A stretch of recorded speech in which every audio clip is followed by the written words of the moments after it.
ఎడారిలో సెలయేర్లు జూన్ 11వ తారీఖు.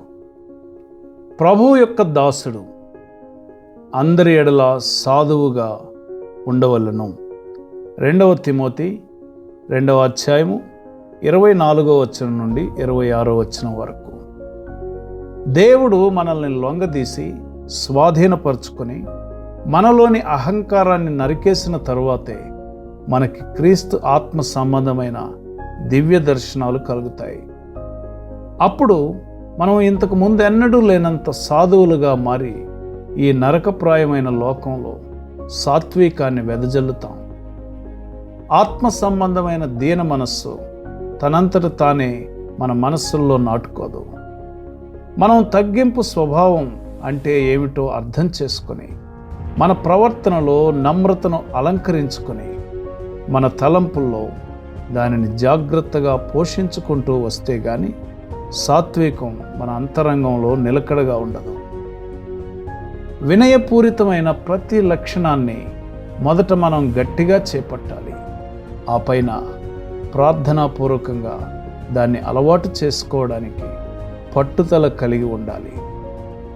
ఇలాంటి నమ్రతను అలవడడానికి దారితీసే శ్రమలను చాలామంది ఇష్టపడరు.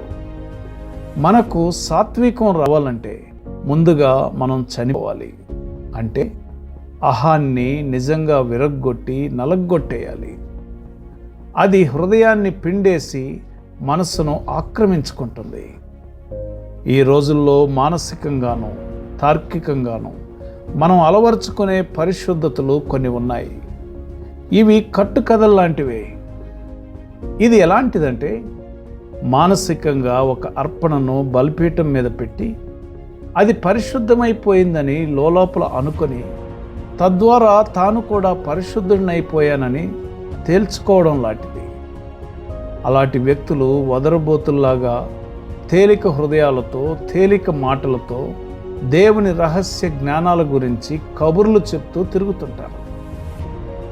కానీ హృదయానికి చుట్టుకున్న సహజమైన తాళ్ళు ఇంకా తెగలేదు. ఆదాము స్వభావం ఇంకా చూర్ణం కాలేదు. మనస్సులో గెస్సెమనే మూలుగులు ప్రతిధ్వనించలేదు. కల్వరిలోని నిజమైన మరణపు చిహ్నాలు ముద్రించబడలేదు.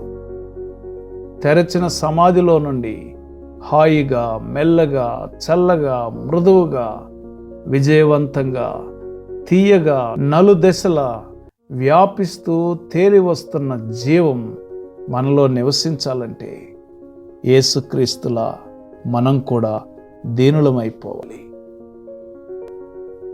యేసుక్రీస్తు దాసుని వలె ఇలాంటి దీన హృదయం కలిగి నీవు సాధువుగా మారినట్లు ప్రభువు నీకు సహాయం చేయనుగాక. ఆమెన్.